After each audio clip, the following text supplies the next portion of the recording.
ติดต่อกราบสบายดีและสวัสดีกันเบิดสู่ขู่สู่คนสำหรับในคลิปนี้ก็สิพาทุกคนมาเบิ่งราคาดินอยู่ที่สปป.ลาวซึ่งว่ามื้อนี้เบาแม่นไส้ก็มีโอกาสที่จะออกไป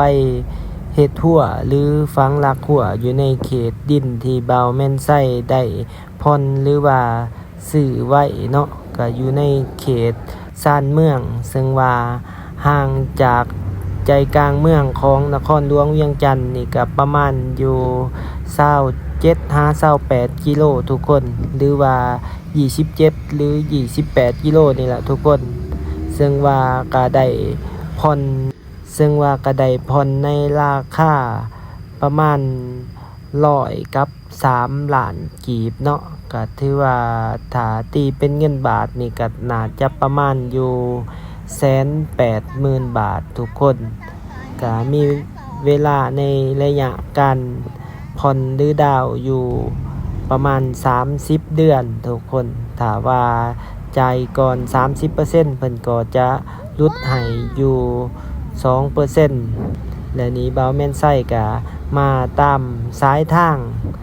ออกมาจากตัวเมืองทุกคนก็ถ่ายเป็นระยะให้ทุกคนได้เบิ่งสำหรับในเขตที่เบาแม่นไส้อยู่ในจุดนี้ก็สิห่างจากเขตถาดหลวงหรือว่าเขตประตูไส้ใจกลางเมืองอยู่ประมาณ14กิโลสำหรับจุดนี้ถือว่าเฮามาฮอดในคันว่าแล้วก็ในจุดครึ่งทางและนี่ก็มาฮอดที่ใน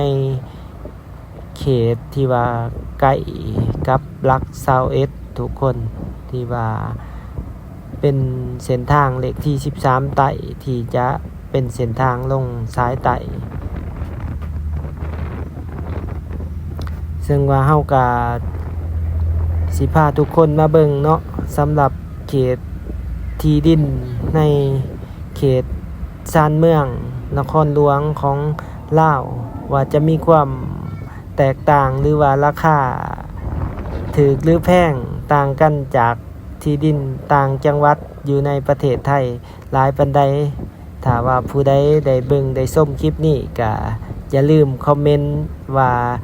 ราคาที่ดินของทุกคนอยู่ในแต่ละจังหวัดราคาแมตประมาณเท่าใดทุกคนซึ่งว่าเบาแม่นไส้ก็มาฮอดในเขตนี้ก็เป็นเขตหลัก21ทุกคนหลัก21หลัก22หรือว่ามอสิฮอดได้เนาะและที่ดินของเบาแม่นไส้ก็อยู่ในเขตหลัก24เนาะเลี้ยวเข้าทางหลัก24หลัก24นี่ก็ห่างจากเขตถาดหลวงอยู่ประมาณ24แหละทุกคนและเฮาก็สิเลี้ยวซ้ายเข้ามาทางนี้ทุกคนนะซึ่งว่าที่ดินเฮาห่างจากเส้นทางลักเส้นทางเลขที่13ไต่นี่อยู่ประมาณ6กิโลทุกคนประมาณ6กิโลเขาไปสู่ดินนี่ก็เป็นเส้นทางเข้าไปเส้นทางนี้ก็สิตัดออกไปทางพุ่นล่ะทางเกษตรนาบงพุ่นน่ะจากนี้หาดินเฮาอยู่ประมาณ5กิโลเมตรทุกคนประมาณเฮาก็เมื่อยศอกหลายเติบเนาะศอกมาได้อยู่นี่ทุกคนช่วงศอกหาดินก็ถือว่าศอกหายากเติบก็เลยเอาอยู่ทางนี้ซะ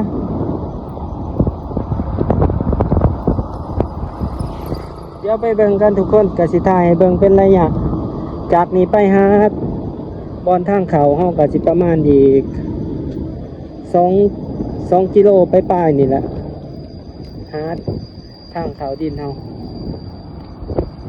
เส้นทางก็เริ่มเพ่ร้ายทางไปนี่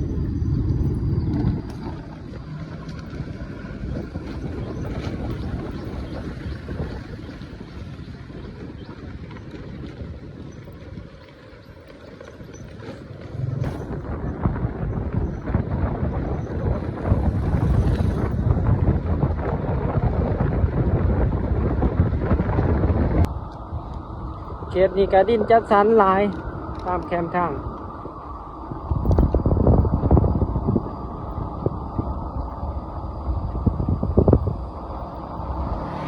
คือเอาเห็นนี่ก็ป้ายดินจัดสรรนี่จ่ายก่อน10 ล้านแล้วก็ผ่อนไปเลยคือดินที่เฮาเอาก็ถือว่าจ่ายก่อน5 ล้านก็ผ่อนไปเลยก็ได้แต่ว่าถ้าว่าจ่ายก่อน30%ก็สิมีการลดราคาให้ประมาณ2%ทุกคนเดี๋ยวไปเบิ่งกันทั้งหน้าเฮาก็สิมีเขตดินจัดสรรอีกนี่อีกบ่อนนี้ก็มีแต่ดินจัดสรรนี่ขวามือนี่เขตนี้ก็ห่างจากถาดหลวงอยู่ประมาณ25 กิโลเมตรทุกคนก็บ่ไกลหลายจากดินของเฮาก็สิห่างจากถาดหลวงอยู่ประมาณ26 กิโลนี่แหละทุกคนประมาณ27นะประมาณ27 กิโลนี่แหละ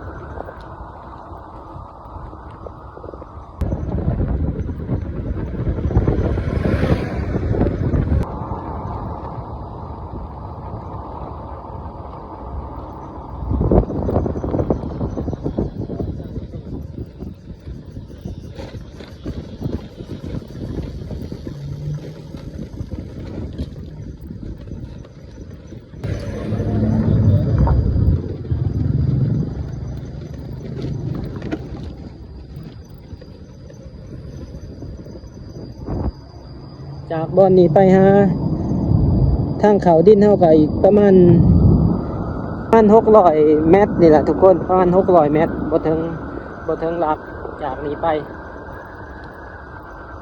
ก็สิเป็นเส้นทางซ้ายลักทุกคนต่อไปก็น่าจะบ่ดนเขาเจ้าก็น่าจะเฮ็ดใหม่เส้นทางนี้เพราะว่ามันเป็นเส้นทางการเที่ยวไปหลายๆบ้าน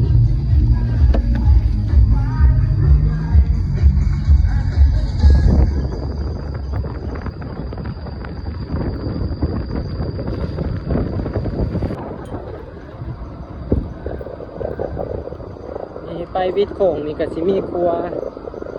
ขามแถวนี้ก็มีดินจัดสรรหลายโครงการในเขตนี่คือครัวหมู่นี่ก็สิมีเป็นดินจัดสรรเช่นกัน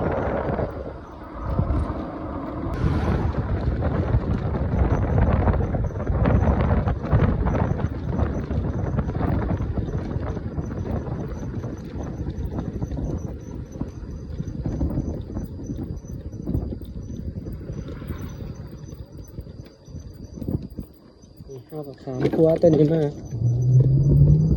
อีกประมาณ100 เมตรก็สิเป็นทางเขาสู่ดินเฮาทางเขาไปอีกประมาณ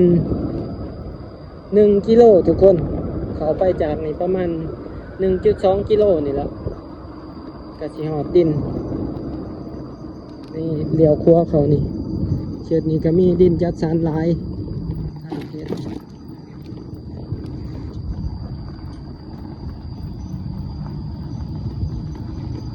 เดี๋ยวเขาไปเบิ่งกัน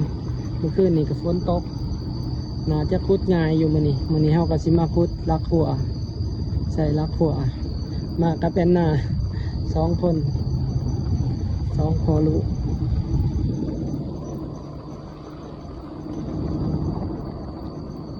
เขตนี้มันจะเป็นดินหน้าเขา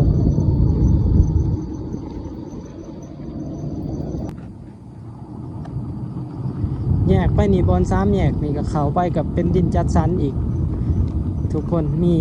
ประมาณ30-40 ตอนเนาะทางเข้าไปทางนี้เข้าไปก็มีอยู่2 โครงการดินจัดสรรนี่ไฟเขาจะต่อเข้าไปแต่ว่าอยู่ในเขตนี้มันเป็นดงอากาศก็สิเย็นดีทุกคนคือแถวนี้มีแต่ป่าเบิดเขาก็มาได้ดินใกล้เติมแต่เจอเห็ดจังใดมันกระเทินได้เอาบอลนี่แหละทุกคนได้เอากับว่าเป็นยังต่อไปก็คือสิพัฒนาไว้อยู่เพราะว่ามันเป็นโครงการดินจัดสรรที่ว่าตอนใหญ่มันมีหลายตอนท ที่ว่าเขาแบ่งขายเป็น400-500ต้นทางนี้ก็มีรีสอร์ทได้ทุกคนทางเข้ามานี่คือขวามือเฮานี่มันเป็นเพื่อนพักรีสอร์ทอาหาร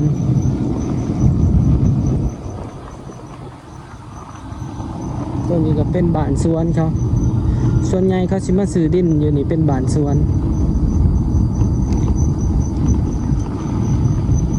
อยู่นี่ก็สิเป็นดินจัดสรรอีกตอนหนึ่งเดี๋ยวสิขี่เขาไปเบิ่งก่อนบ่เคยขี่เขาไปเบิ่งจักเทื่อดินจัดสรรตอนนี้เดี๋ยวขี่เขาไปเบิ่งกันทุกคนดูกันรับละเดี๋ยวออกไปดินเฮาทุกคนเลี้ยวซ้ายออกบอนนี่บอนเส้นทางที่เฮาเลี้ยวเข้ามาเมื่อกี้ประมาณออกไปประมาณ200 เมตรนี่แหละ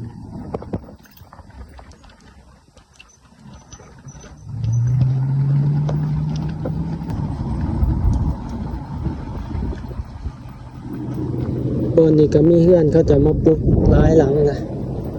ประมาณ1 2 3 4 5 6 7 หลังละทุกคนนี่ทางไปดินเฮา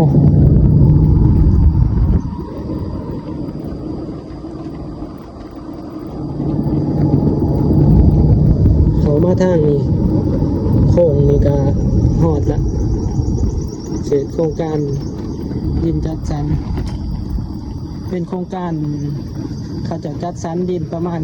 12-13 เฮกตาร์ทุกคน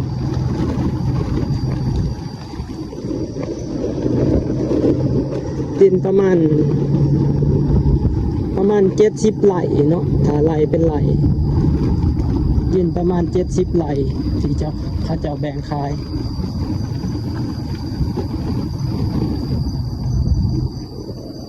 แบ่งเป็น10 คูณ 10 เมตร20 คูณ 20 เมตรลาย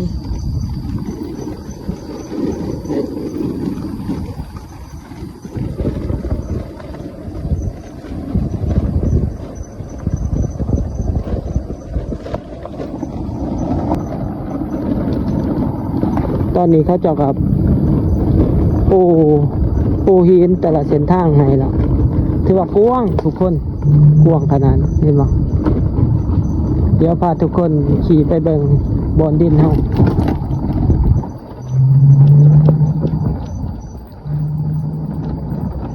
หอดแล้วได้สินุ้ย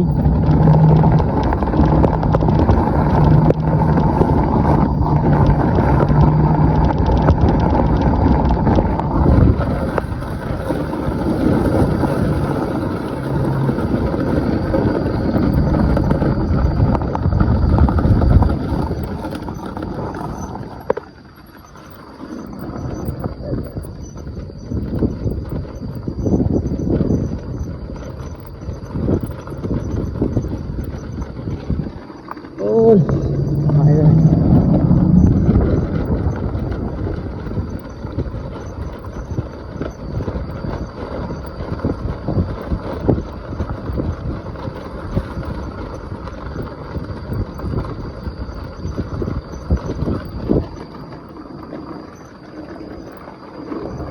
เลยทุกคน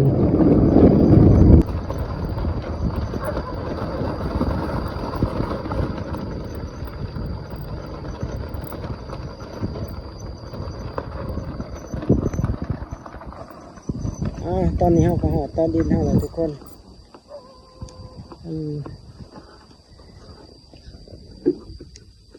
ลงสินึงกินมัมก่อนบ่มันตั้งนะไอ้ฟัง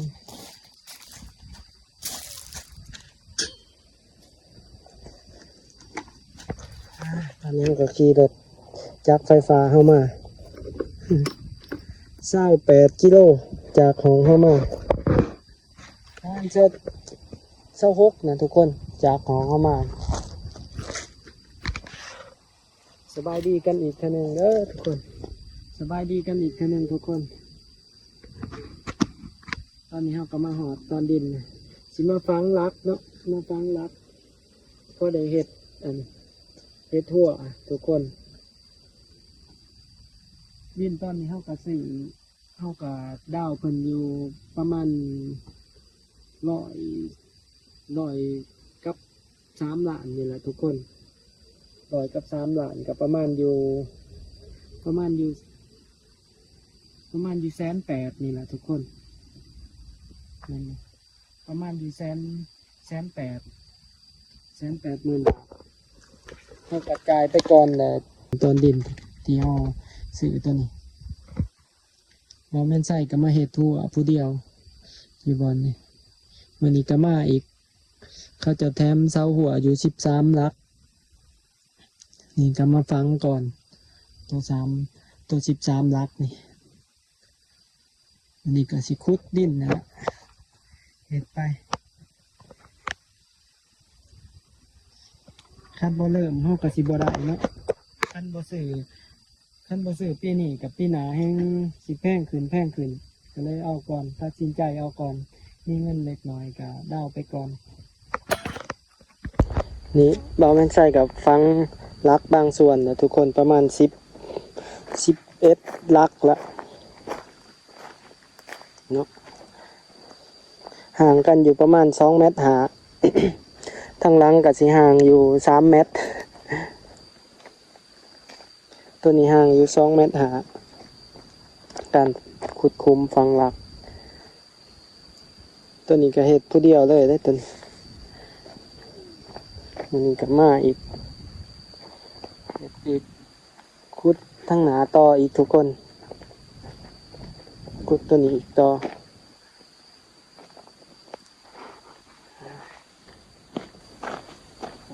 ขุดต่อ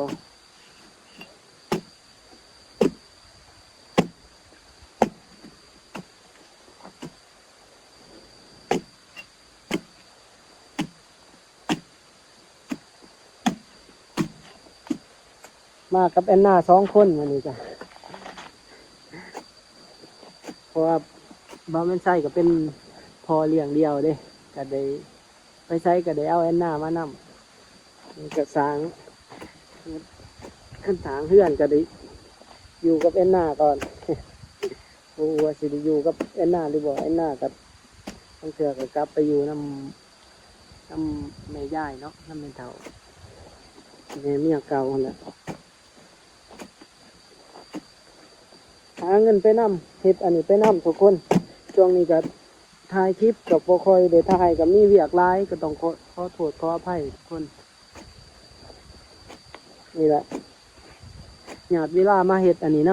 ำแล้วก็ถ่ายคลิปลง2 ลักอีก2นึงครับนำนะทุกคน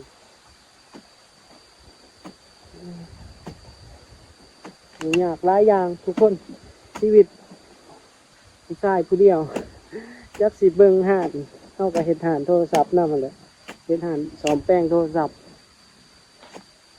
ทั้งสิมาเฮ็ดอันนี้ทั้งสิจ้างเขากับโอ้ยก็รู้สึกว่ามันกระเทินคันจ้างเขากับมันตกอยู่คุ้มหนึ่ง150 บาทถ้าว่าให้เขาจะฟังให้นะทุกคนก็เลยมาเฮ็ดเองมันจะซ้ำจ้างตัวเองมันก็ตกอยู่คันฟังแล้วก็ตกอยู่ประมาณ 3,000 แหละเนาะซ้ำเอาเงิน 3,000 จ้างเขาเองเฮ็ดเพื่อพอได้มีเวียกก็ได้มาเบิ่งอยากมาเบิ่งเองแน่เฮามาเบิ่งแล้วเฮาก็มีความสุขนะทุกคนเฮามาเห็นสิ่งที่เฮาสร้างเองสิ่งที่เฮาสื่อเองมันอาจบ่หลายอยู่แต่ว่ามันก็สุขใจนะเป็นสิ่งที่เฮาเฮ็ดเฮาหาด้วยตัวเอง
ครั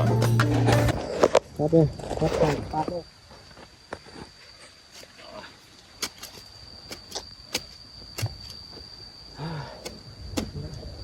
เป็นมือบ้างเกาะก่อน บ่อ ให้คนหน่อยไทยให้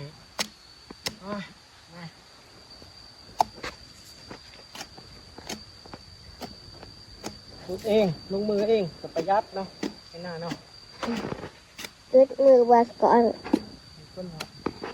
หน่อยไทยให้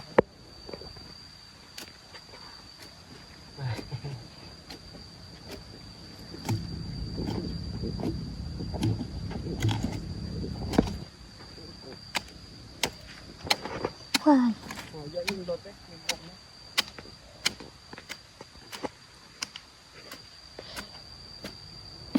ไอ้เนี่ยแต่ฝนตกกินมันก็อ่อนเนี่ย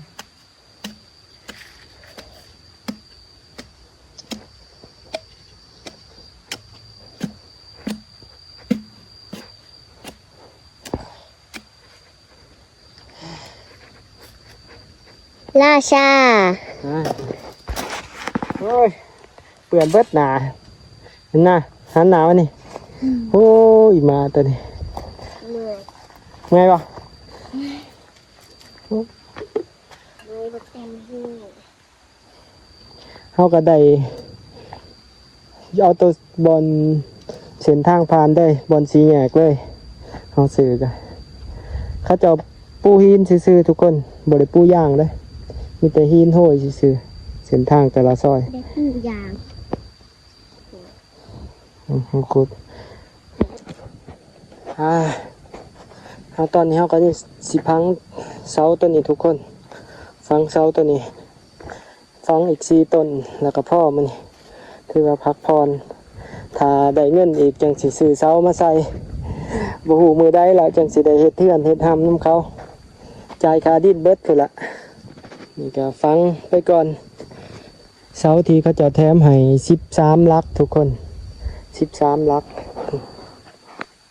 มาดินอยู่นี่ก็ถือว่าประมาณ70 กว่าไร่ทุกคนเขาเจ้าขายแบ่งขายประมาณเป็นตอนบางคนกระแทกตามงบแทกเอาตามงบบางคนกระแทกเอา10x10บางคนกระแทกเอา20x20 เมตรนะทุกคนตอนนี้เขาเจ้าก็ขายไปกับถือว่า70%ละตอนนี้ไก่สิเบิดละถือว่าแถวทั้งหนาก็ถือว่าเบิดแล้วแถวทั้งหนาถือว่าเบิดแล้วเขาเจะจองไปแล้วบางส่วนก็มาพังเสาหัวในลายบอลละเพราะว่าตามดินนี่มันก็สิเป็นปลาทั้งอ้อมขางนี่เป็นดงอากาศดีเขตนี่ห่างจากน้ำเงิมอยู่ประมาณ7 กิโลนี่แหละห่างจากน้ำเงิมไปทางอันเกษตรนาบงก็สิมีวิทยาลัยคณะของมหาลัยแห่งศาสตร์แหละทุกคนคณะอันเกษตรแล้วก็สิมีอันนั้นมีคาเฟ่ลาฟอเรสที่ว่าเป็นแบบเขาเจ้าเฮ็ดทานกาแฟแบบนี้สำหรับดินตอนนี้ก็ถามว่าเขาเจ้ามาอยู่เต็มเบิดนี่ก็ถือว่าเป็นอีกบ้านหนึ่งเลยแหละประมาณ400-500หลังคาเรือนเลยแหละถ้าว่าเขาเจ้ามาอยู่เต็มพื้นที่ที่ว่าเขาเจ้าซื้อเป็นตอนนะทุกคนก็เลยมันใกล้กับยาก็เลยมาเลือกซื้ออยู่นี่ สำหรับในคลิปนี้ก็สิมีอยู่ประมาณนี้ทุกคนเพราะว่า ในช่วงนี้ก็สิถ่ายคลิปจังสีเด้อทุกคนก็สิมีเนื้อในหรือว่ามีเนื้อหาแบบชีวิตของตัวเองแน่ลงอยู่ในสองเพราะว่าเฮากับบริสูไปทางฝั่งไทยเนาะเพราะว่าปกติเฮาไปคอนเทนต์เกี่ยวกับฝั่งไทยค่อนข้างร้ายสำหรับสองนี้แต่ว่าต่อไปนี้ก็สิพยายามลงคลิปให้มันบ่ขาดก็สิลงหลายๆอย่างเกี่ยวกับตัวเฮาแน่หลายๆอย่างข่าวสารต่างๆเนาะอย่าลืมกดไลค์กดติดตามให้ในเด้อทุกคนแล้วสำหรับในคลิปนี้ก็สิมีอยู่ประมาณนี้ทุกคนถ้าผู้ใดมักหรืออยากสนับสนุนกัน ก็อย่าลืมกดไลค์กดแชร์กด Subscribe เพื่อเป็นกำลังใจเพื่อเป็นค่าขนมให้กันเด้อทุกคนนี่ก็เป็นอีกมุมหนึ่งของชีวิตของบ่าวแม่นไส้ที่สร้าง กำลังเฮ็ดหากำลังสร้างกับลูก2 คนนี่ละกับแอนนาประมาณนี้เด้อทุกคน